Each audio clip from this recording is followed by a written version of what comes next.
Alright guys, we're back. Thanks for watching that break. I'm going to show you something kind of cool though as we hop to the lobby screen for a sec. I didn't know this was a thing. Because even when we're on Korea, we never get this from the client. I guess it's only if you live in Korea. Yeah, only if you live in it. But it says in the bottom right, you've been playing for 3 hours and 3 minutes. Excessive gameplay like an interview with your daily life. Just like this reminder like, hey, y'all are playing video games too much. Like if you watch Beyond's stream, he actually needs it. But then you watch some other people's stream, and it's like, literally, like, instead of like the tips, you know, like, hey, Reapers are good or whatever, there's like, you've been playing for X amount of time. So when you watch Beyond stream, it's like, hey, you've been playing for 14 hours. You should probably take a break. Yeah, you should maybe just chill the heck out. Yeah, I feel like Beyond's the only guy that needs it. I mean, that's not true. Like, the reason they did it was because a couple people needed it, actually. But well, I don't remember if it was Korea or where, but there's like always those instances you hear about where people like totally just straight up died. So like, how can one some of that was like, Korea. and all that. Oh, hey, Fricey just subbed to the channel. What's up, man? Thanks for joining us. Hi. We don't get to do a lot of shout-outs today, guys, but anytime we catch y'all on the out-of-game stream, we can do some love. So thank you guys so much for joining us.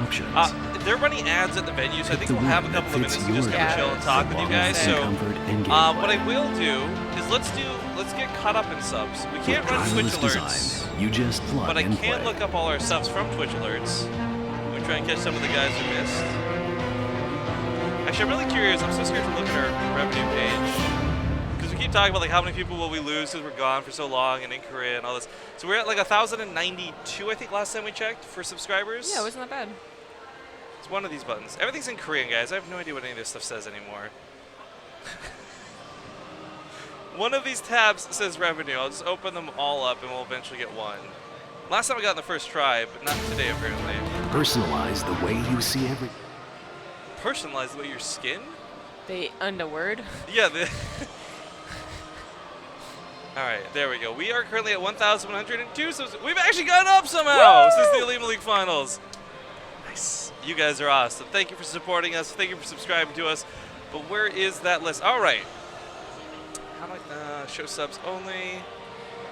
I guess leave. Okay. Let's see here. We'll try and. If we miss anybody, forgive us in advance. Like I said, we can't actually do this because it's usually so bim bam boom. But DJ Chris Spear just subbed for 31 months in a row. This is BaseTradeTV killing it. Korea. I thought I said we were killing Korea for a moment. I'm like, we're definitely not manslaughtering everybody. Fricey, who just subbed as well. Thank you so much, man. Master Shake 28 just subbed. JB1 just subbed as well. Philip Tan. I shouldn't say just sub, but the new sub. Riamar donated that $50 earlier. Said hi and boo to no Twitch alerts. Rift conspiracy. Yeah, because I would willingly turn off Twitch alerts. I just hate giving subscribers shout-outs and donations and readings. Yeah, you do. Keep going. Let's see here. I'm going to go through this as quick as I can. Thank you to Offskip. Thank you to Jazz244. Thank you to Melty SC, ABQ SC2, Purple Black. That actually sounded really fun to say. Purple Blacka. No, the ABQ SC2. I like Purple Blacka. Purple Blacka. Kelp Farmer. Jimmy Jamjars. Oh, that was the $10 we saw earlier. Jimmy Jamjars 3 days ago donated $10 during the Alima League, and he said, great job. Love the stream all year with a heart. And then anyone else I think we've covered at this point. Someone just resubbed. Oh, Lumberjack just resubbed 2 months in a row. Notice me, you. Senpai. Also, thank you to Riamar and all the people who are subscribed to me, the Rift Conspiracy emoticon. It's like my favorite emote. I almost would love if they would make that a global emote type thing. Yeah, it's pretty good. Anything with a tinfoil I wish hat. that ZGB Hoy was a global emote. But No. yeah. So it looks like this will be about 5 minutes. I just checked the timer on the main stream, so about 5 minutes or so before we keep going with the finals. I would like to just, again, remind everybody this is the last time we're going to get the cast together live in person for a long time, so hopefully we're doing a good enough job to impress you all. The Alima League was originally going to be the only thing we did. It's really cool getting this opportunity to do VSL again. Other than that, once we get back, Zombie Grub, for those who don't know, we'll be in Korea for about another month. I will be going home tomorrow. And we'll still try and cast and coordinate as per usual. Should be bedroom casting, but from Korea, I'll be bedroom casting from my home. And the time zones are going to make it a little bit wonky. I believe, you want to say your plans, I guess? I'm doing all the talking. You tell people what your plans are. Okay, my plans. I was going to say the time zones are wonky because it's literally 13 hours ahead. But my plans are, it's not much more. Just bedroom cast from Korea. Monday I go to Seoul again and I'm going to get an apartment for a month and hopefully everything works out. My mother is It's my mother. Yeah. It's like the first My mom's picture. awake, I guess. So Zombiegrub's mom, for those who don't know, fun story here. Yeah. Absolutely it's nighttime. wonderful woman, all this stuff. She favorites all these. Anytime I tweet a picture of Zombiegrub, favorite it, right? Like bookmark, scrapbook it, whatever. It's like Zombiegrub's not even in this picture. I'm amazed. It's like the first favorite of non-Zombiegrub photos. Maybe she mistook me. Yeah, exactly. Yeah. She's Exactly. like, oh, my Zombiegrub looks so good in that blue hair and glasses. She dyed her hair again. That girl. Yeah, that girl. Just like finger waving it. Yeah, I guess it's nighttime, so she would be looking at Twitter. It's like I know exactly what's happening. It's like 10 o'clock almost, at night. So she's like upstairs in the bedroom on bed, like, and has like the iPad we bought her, and just like scrolling through and like liking, scrolling through. People want us to do an AMA, but it's kind of hard to do because some of the stuff that's been going on in Korea, I don't know, we can't really talk about. Some of it's been great, some of it's been whatever. If you guys have questions, we can try and answer them, but just understand we probably can't answer most of what you guys are going to ask, and some of the stupid trolley ones that I'm sure will follow. So yeah, we've learned at this point, AMAs are a really cool idea and concept, but then you just, like, they're invitations for people to be stupid. Well, yeah. We had a fun time when we were in Toronto. Yeah, Toronto was a lot. I really enjoyed Toronto, man, actually. I would say the last night we got to hang out with Atrocious and Tasteless after they were finished with the Brood War show matches, and that was probably my favorite, like, esports post-hangout, maybe. Yeah. I kind of wish I had gotten the autographs from the Legends, though. Oh, from the Brood War players and stuff? Yeah. It's okay. I'll get Flash one day. The Human Life says, why foreigners only know about Beyond? His team was out in the semifinals.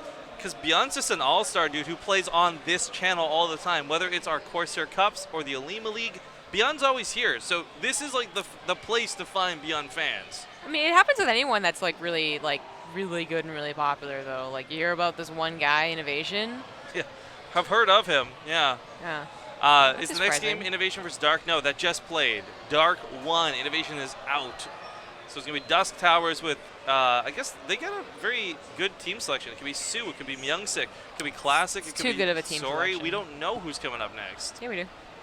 Oh, we just got invited. It's Classic. Interesting. Classic hasn't played at all yet, so I guess they're like, you know what? You should get a game. Yeah, neither did Dark, so there you go. Well, Dark was a sub. Classic was actually on the team. Is you saying in Korea because she's a Korea Blue? That's absolutely correct. Solar nailed it. Yeah, we had to explain, who was it? We had to explain what Korea Boo was to.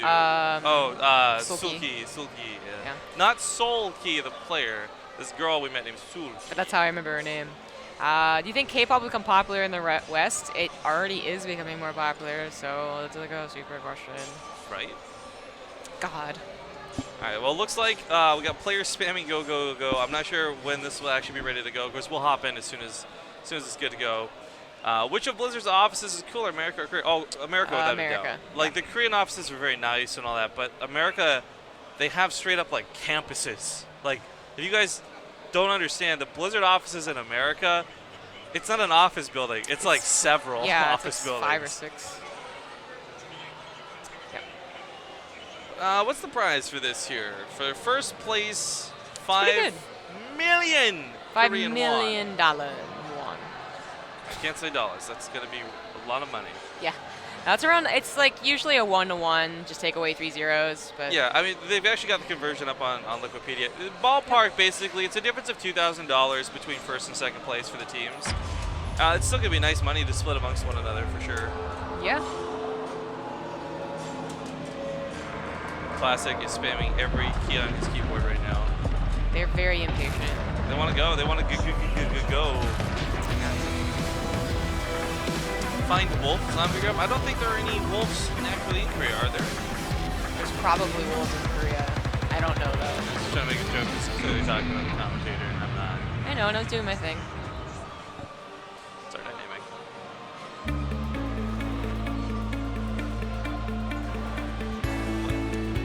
His hand is so pale.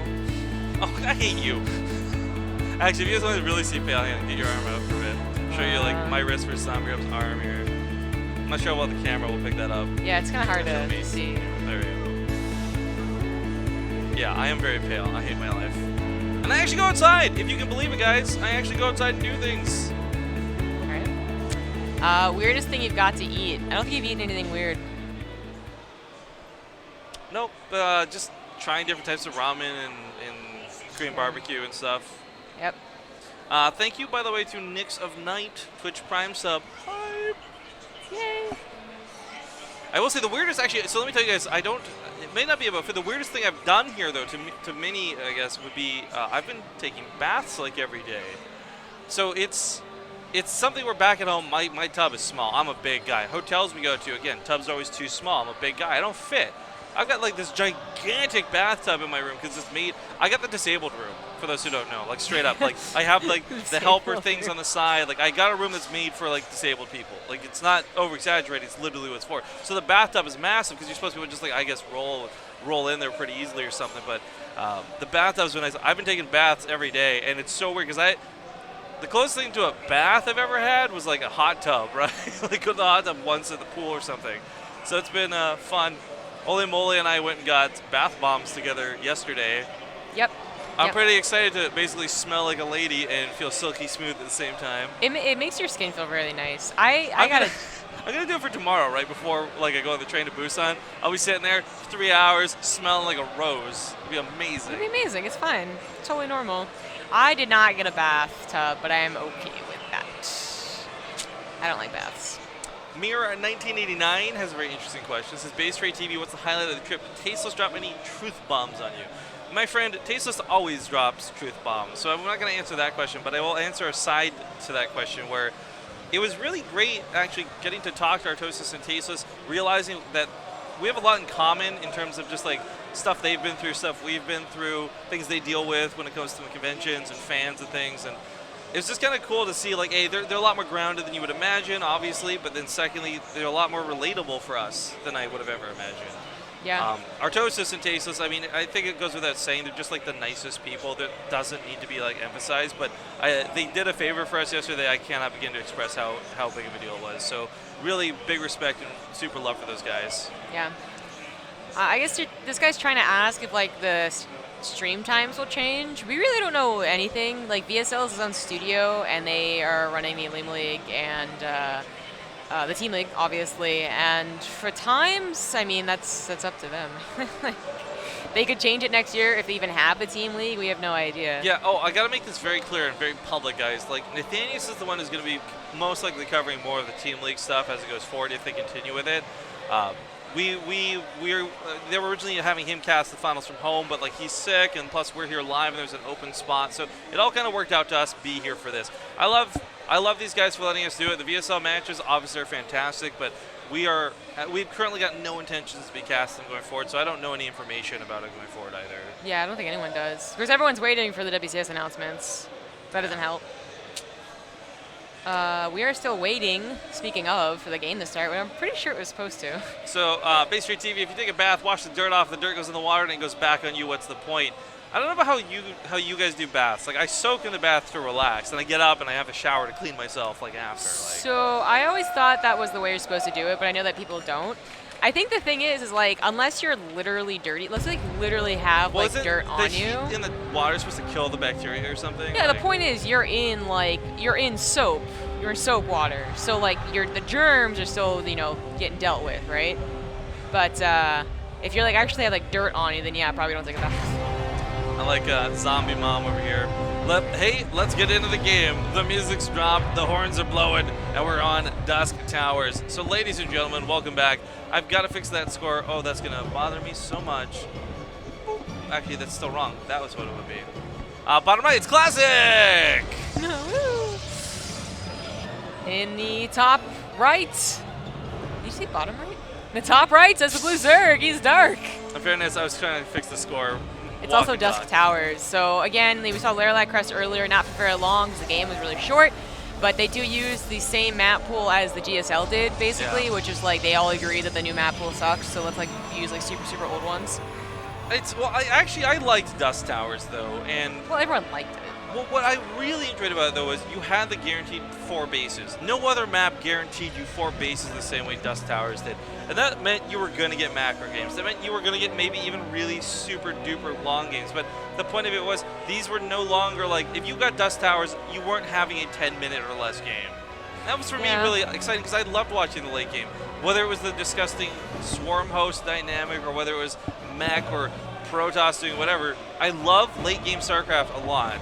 No, I did not like Dusk Towers. It was being way too overplayed, and yeah, it led to like long games. So I was in favor of getting rid of it in the new map pool for the ladder and for what everyone else uses. Yeah. But Korea using it didn't like, I wasn't like, oh, this is the worst, because it is a good map, and I haven't seen it in a while, so it's kind of fresh to me. Well, it's also gonna be interesting to see how these guys end up playing on it. Like I think ZVP back in the day, again, like when Dusk Towers was in the map pool, this was lines of spore crawlers and swarm hosts with Protoss going carriers or whatever they could do. Like this is a very different era to have this map play in. Well, this is, he's gonna hide a Dark Shrine. Like, you don't usually proxy Stargate from so far away. No, I or hope, versus a Zerg. I really hope that's going to be the case. Yeah, that is very dirty. So the funny thing is like Dark Templar, and I don't think this is like a consensus or anything, it's just like a coincidence, like everyone's pretty much agreed that Dark Templar openers and builds and follow-ups are good. You know, like usually you would just wait until the very, very end game. No, it is a Stargate. What? It's so far away though. And you just usually don't do it against a Zerg player, to be honest. Queens don't take down the Oracle quickly, but they still do damage. It's like not as good versus as it is versus Terran. We should discuss the scores really quick too, just to clarify, because we don't have the same like countermeasure thing that they're using on the mainstream guys. But for the teams, you know, Dark just finally put a point on the board. Classic's team has so many extra lives and so many players to still fall back on. So if Classic's gamble here of this Stargate ends up failing, it's still not even that bad of a situation. Well, it sends the Adept forward, and if he could time this out with an Oracle as well, they could do some serious damage combined. I mean, there's no way that Dark scouts this, but it's always funny to see it because there's also ways to not have it scouted in the main base, but I think he skipped the militia corps to do this. So if Dark had an Overlord, it would have just straight up been like, on the main base. Well, so what I like about the Doom Attack Carapace early on, you can get the scout. Maybe normally situations, scout what's going to be there before it's too late. Unfortunately, nothing's going to be here, and that's going to leave Dark guessing. You kind of gamble, like, is it going to be Dark Templar, is it going to be Air? Either way, a Spore Caller should cover you. So as long as a Spore in each base goes down, he should be okay-ish. Yeah, I mean, the lack of information is still information. So probably at this point in time, he's like, okay, what did he proxy?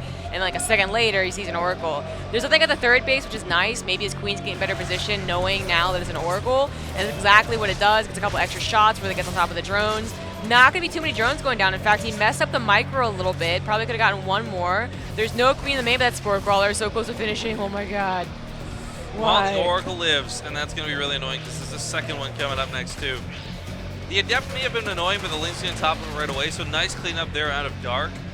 You know, between BlizzCon to now, like, we've just seen so much of Dark's, like, ZVT. I kind of forgot what, like, PVZ was going to look like going into this, and so far I like that he hasn't fallen to any of the gimmicks, right? The Oracles are one thing, and they're being dealt with really nicely as these Queens push it back, but also, like, not letting that one Adept get in and kill 5 or 6 drones. Yeah, and he knows, of course, it's a proxy somewhere, and he's actually going to be able to see it just barely. There it is, and it's going to be taken out. Classic was trying to build like at least one Phoenix, maybe even like the 5 we usually see, but that's not going to be, you know, the case anymore. Luckily, it's Dusk Towers. Oh, I guess he got the Phoenix out, but only one. It's Dusk Towers, like 3 bases a given. This is why it's nice for Protoss. Don't have to worry about like the lanes coming in and something this round when your wall and your pylons aren't up. And the Stargate going down is not like the biggest deal, but I would call it an effective proxy Stargate. It killed 5 drones in total, I believe. Well, we'll see what the, I guess, first off, I agree in terms of the initial damage, but will these Oracles still get more? They're still alive, we got their shields back, they might go in for round 2. Double Row is coming down behind this, by the way, so going to be looking to put on that Immortal production pretty quickly out of Classic. Yeah. This makes a lot of sense if you get the 3 bases as quick as they did. I mean, Classic's 3rd base was done at like 5 minutes. That's pretty damn quick. Then certainly you can afford going for a double robo right after it, and that's the way you want to play. Phoenix is going to be great for scouting, especially if those Oracles do die, but of course I think it's just looking for Overlords. So, for those who don't know, we watched the Brood War Legends show matches last night. I've never watched any competitive Brood War at all. Like, it was just, that was before my time type thing, and I've never gone back to watch it.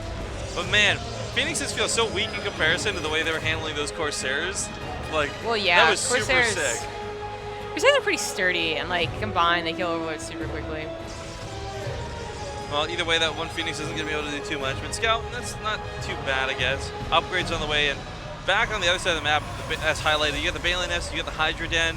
I mean, lots of Lings, couple of Banelings, lots of Hydras. Like, these are units that will be good at dealing with Immortals. If Classic finds Dark going Roaches or something a lot more, I guess, I hate to use the pun here, Classic to Zerg players, then yeah, Classic's in such a good spot. But frankly, Immortals, well, good. Not necessarily going to beat back armies of Lings, Banelings, and Hydras.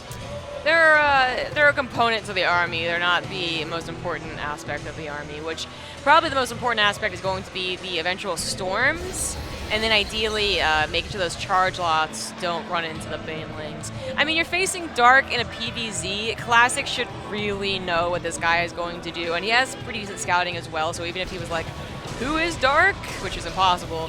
He would still know what Dark is doing, and he's going to be prepared for it. It is just a question of how the engagement's going to go. Mostly on Dusk Towers, it's going to be about defending your 4th base, so it's going to be like either to the left or the right. It's actually dependent on what Classic wants to do. But the point is, that's where we're going to see the Roaches, Lings, and Banelings, or Hydras rather, not Roaches, come in and actually start punishing Classic for expanding, because of course you can't really punish the 3rd base of Dusk.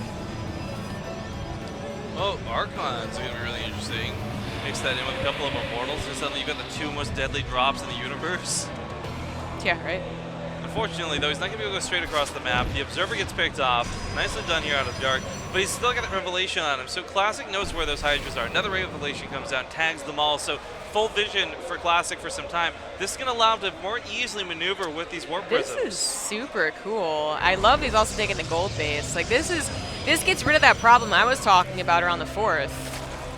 I like that. All right. I gotta read that. Amir 1989, perfectly punned. If Dark uses more Classic unit comp, the Classic is gonna be stuck in the Dark.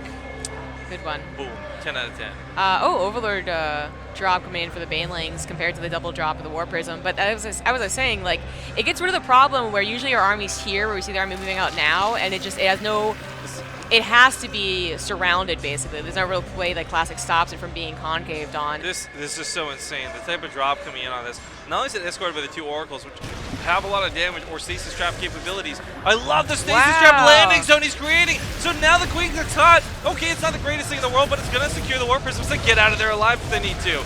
Immortals and Archons going to fight the best they can. Meanwhile, push through the front. Couple Banelings on the backside, but the Force Field's keeping everything out of the front. Warp Prism just choosing to warp in those Zealots, charging into the mineral lines. Dark is being run in, but he's handling it like a pro. Classic also took damage from the Baneling drops, but it's equalizing, and I think Dark is still going to take more damage this hatchery beyond this. Yeah, this hatchery looks like it actually will go down if the Immortals get any shots on it whatsoever. The Transfuses are trying to keep it alive. Nope. Not going to be good enough. Gets out of there alive. Very nice, and of course losing that 1 Warp Prism not a problem because you have a second one. He did lose the Archons, he just probably left them behind. Made them do as much damage as possible, but he saved the Warp Prism, saved the Immortals, and did some pretty nice damage. The one concern, though, is that he might have just overcommitted to his attack, his aggression. This is where the 3rd base, or the 4th base being where it is going to be so important. 4th base is where it usually is. That's canceled, that's killed, Classic can't defend. With this ramp, and maybe a SimCity if he went behind it, I think he can actually hold. If there were storms, Classic would win this game without a doubt in my mind. But the fact that it's not, it's still going to make it tough. Baneling's going to roll in. Archon's going to do what they can. The Immortals are splitting the backside, but the Immortals are not the answer for this. Immortals can't deal with Lings and Hydras, not the way anything else can. So Dark gets on top of this with a big surround. Army supply looking so good for Dark. So many more Zealots to actually clean this up. This did not end up working out as well as I think he was hoping. Or I was hoping either. The 4th base of the gold is such a cool idea, but not able to hold. GG. Dark, an actual god, ties it up now 2-2. Well, that's pretty scary. I mean, they have a Zerg actually throw out now against Dark, ZVZ, to test it out. They have another Protoss as well, but I would say that as good as Myungsik was, like he got that the 3 kills in the winners finals, not the grand finals. I don't know if he's like going to be better PvZ than Classic was. Yeah, man, it's well, I love that there's guesswork, right, about who's even coming out. You know, maybe it's Myungsik, maybe it's Sue in a ZVZ. You don't really know what they're thinking of or discussing strategy-wise, because for both of them, as much as I actually really respect Dream as a player, he's not the scariest player on the team. No, he's not. Like, honest to God, whoever comes out, like, whoever takes down Dark might just end up winning the entire series. I think that's the way it's going to go unless Dream just has, like, basically the game of his life, which is possible. Like, Dream is not bad, and in fact, at one time, he was, like, super good. It's just that he's fallen off. By the way, big thank you to our friend Unsteady. He's the guy we're going to be trying to do some Overwatch stuff. Just gave us a bit of a host. So hello, everybody who normally watches Overwatch and more funny commentary. But we're going to go to, I guess, a small commercial break while we figure out what's coming up next, who's on deck. It's going to be Frozen Temple for the map, so we know at least that much. So thank you guys for watching. I hope you stick around, and we'll see you all in a few minutes.